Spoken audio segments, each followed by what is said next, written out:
Hello everyone, and welcome back to DMG. Not long ago, I looked at the Panasonic PV-DC2090, a late 90s digital camera shooting on a very unique and seldom used storage media, the Super Disc floppy. One of the main motivating factors behind using a LS120 floppy rather than CompactFlash was the high prices and low capacity of flash memory. But the camera is very large. It's very blocky.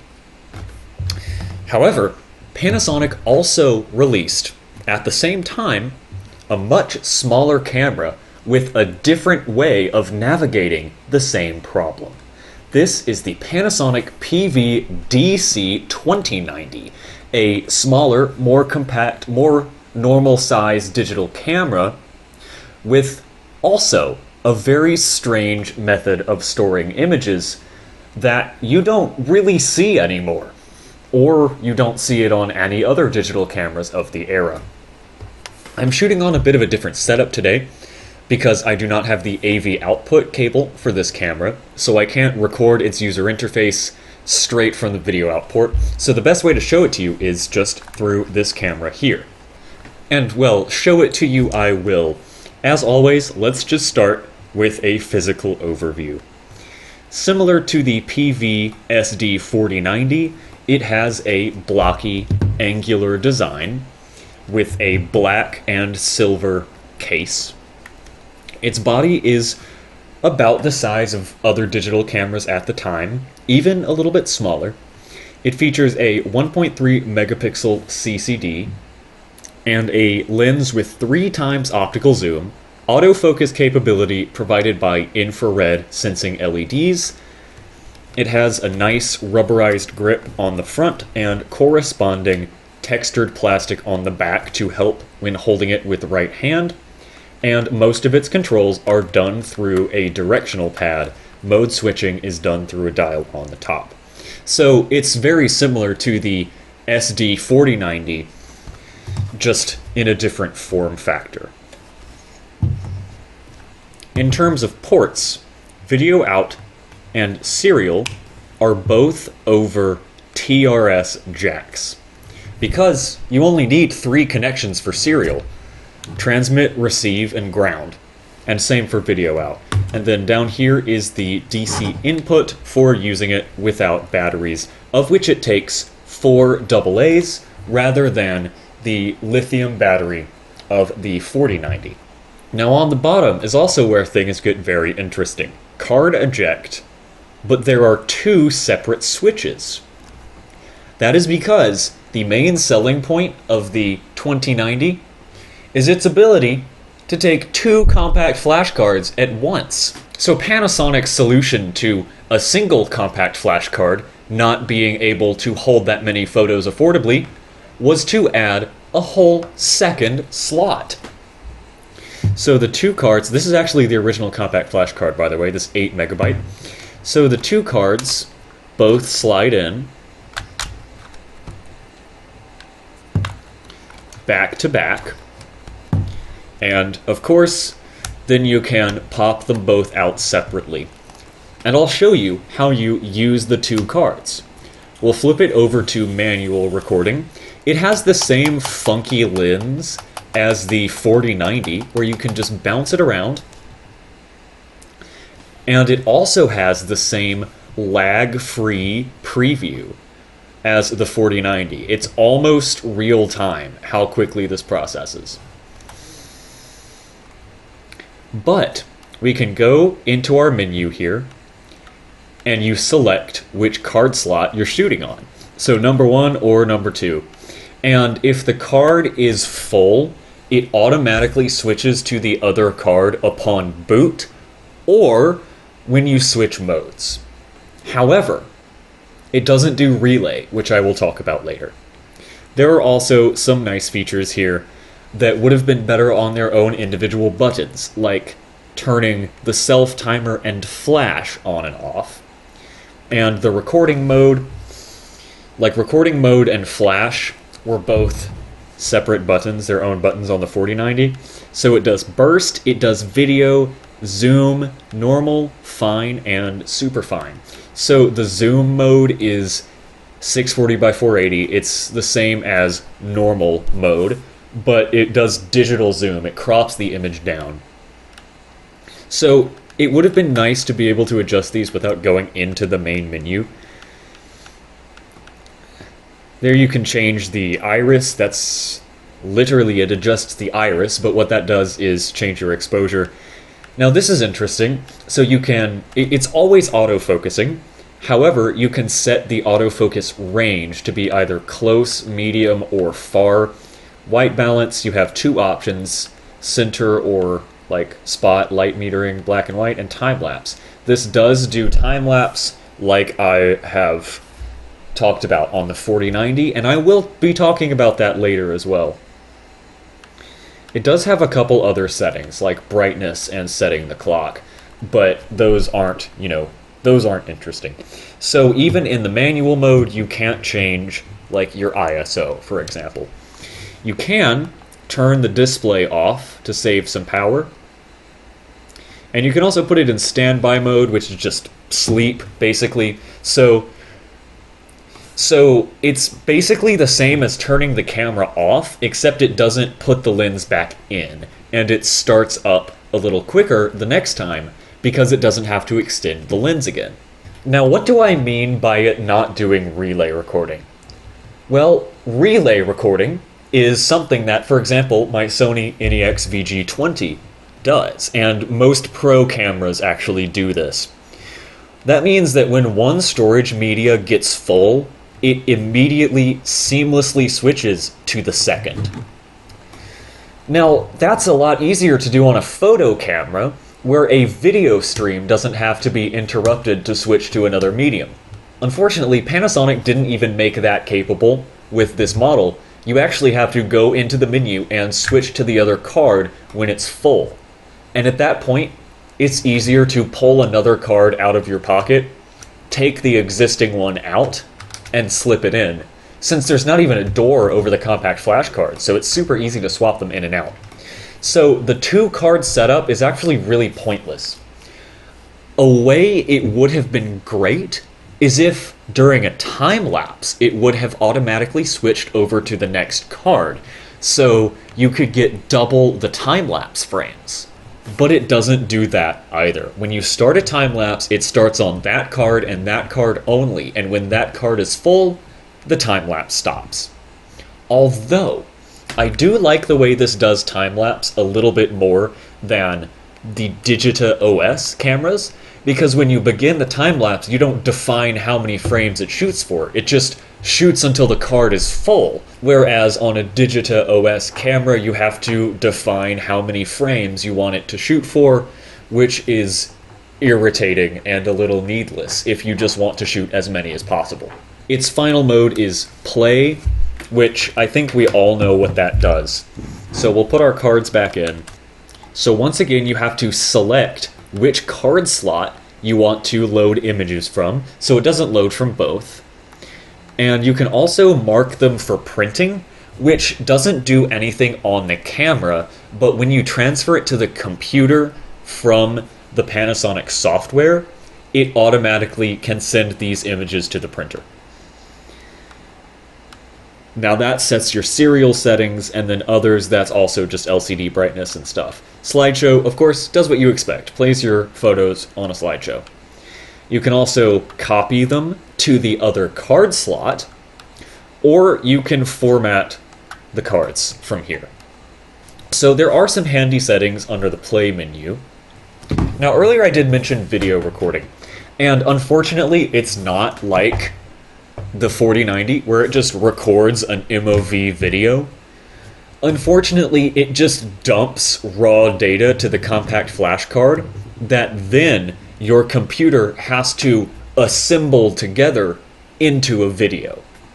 So it dumps like 10 files, and each one contains a fraction of a second of moving frames. And they're a proprietary file format, and you supposedly use the Panasonic software to patch those together into a video, but unfortunately I could never get those to work. However, considering it has the same exact sensor and the same exact optics as the SD4090, I expect it would look almost exactly the same.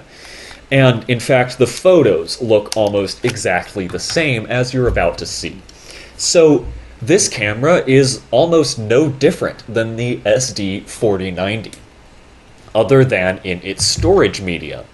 And the storage media is what allows it to be a far more compact form factor. Its image processing speed seems to be about the same.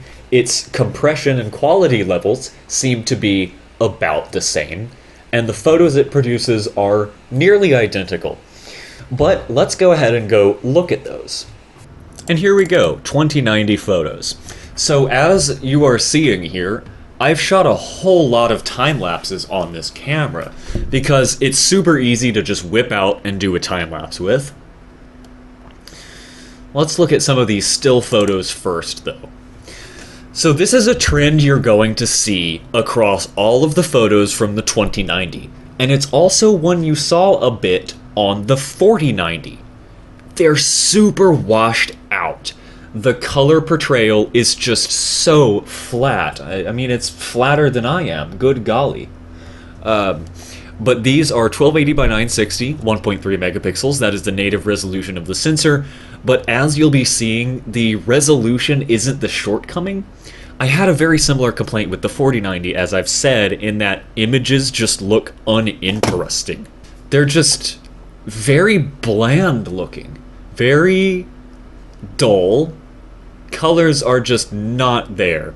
And I don't think this is a thing that happened with age. I don't think the CCD got less sensitive to color with time or something, because I had a very similar complaint with the 4090, and many reviewers in the 90s did as well. Like, this tree was bright red, and it just does not come through. Indoor shots, you can still see they're a bit blue and a bit dull. Like this red color, it isn't the brightest, clearest red. But, oh, also, what's going on here? What's with these yellow lights that manifested from no... Oh, and the green is smearing, too. That's bizarre. I actually didn't notice that on this photo until now, how these are just smearing. There's a slightly better angle, and I've showed this same picture, like, well, you know, taken from a similar angle in a couple camera videos. The sky is washed out and the colors are just dull and they're drab. Here's that same stop sign. This is another shot that I've used several times, and like the text is clear, the resolution is crisp, you can see the outlines, like the edges of all the leaves here, but it's super washed out and the colors are just absent completely. This was a gorgeous blue sunny day, but it's like, it seems that blue is the color that it is least sensitive to. Red comes across pretty well, green comes across well, but anything that's blue just looks gray. Yeah, similar shot, just gray, weird sky. Ooh, there's a night shot, and you can't make out a whole lot of clarity here. It looks like I shot with the flash because I see those cones reflecting. So this is okay night performance from a lower... This is okay night performance. Oh, okay. So this eggshell, the blue comes across clearly when there's no other colors in the image for it to contrast with.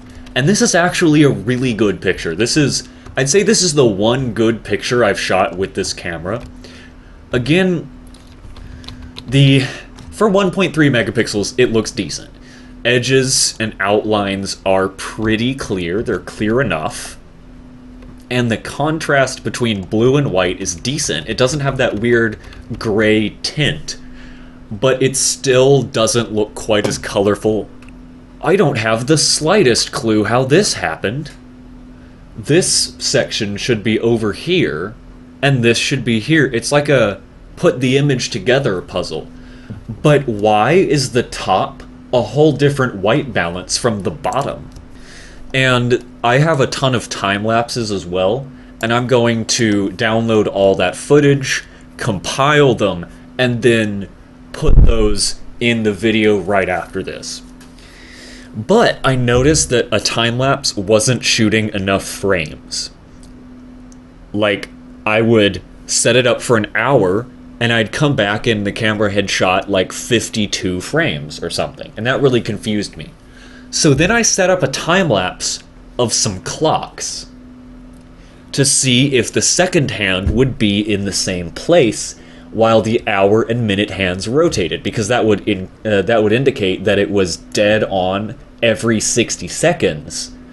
But no, there's about a 10-second drift per time lapse, so it doesn't factor in the time needed to save the image to card into its time lapse time. So each one is like 62 or 68 or like 65 seconds, depending on how long it takes to save the image.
Well, that's going to wrap it up for this video on the Panasonic PV-DC2090. It's a very interesting camera, in theory, but unfortunately, its lack of relay recording makes its double card setup pretty pointless, and its flat color profile makes it unappealing to shoot on. So, while it's an interesting concept, the two cards just don't work as they should, and unfortunately the photo quality isn't there to back it up. So it's a nicely built camera, the sensor resolution is fine. If you haven't seen my video on the PV-SD4090, I do recommend you go watch that, because that is a fascinating camera. But yes, that is it for the 2090. I hope you enjoyed, I hope you learned something, and I hope to see you next time.